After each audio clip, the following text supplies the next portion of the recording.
Assalamu alaikum warahmatullahi wabarakatuh. Chumvi haitakufaa kwa chai asubuhi, lakini itakufaa kwa mboga mchana. Usivunje uhusiano na mtu sababu tu umegundua si mkamilifu. Kwenye maisha haya tuliokuwa nayo, hatuhitaji marafiki tu, bali tunahitaji watu wote. Kila mtu atakufaa kwa namna tofauti.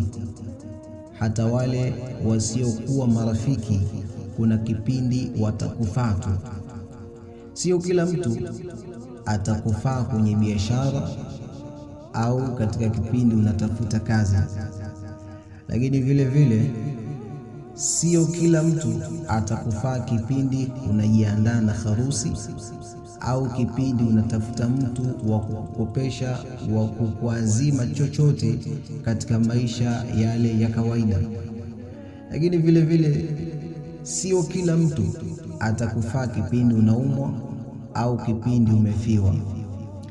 Jambo moja tunalokosea ni kudhani kuwa yupo mtu atakaye tufaa kwa kila kitu, na kwa namna hiyo tumepoteza watu wengi ambao wangekuwa na manufaa kwetu sisi. Anayekufaa na anayetufaa sote sisi ni Mwenyezi Mungu Subhanahu wa Ta'ala peke yake. Binadamu wote watakufaa kwa msimu tu.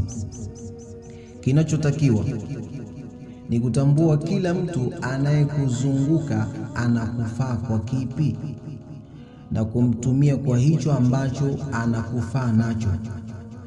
Usivunje urafiki wa miaka 5 sababu tu hakuja kwenye msiba au hakukusaidia kwenye jambo ambalo ulofikwa au hakukusaidia kwenye tatizo lako ambalo tayari umefikwa.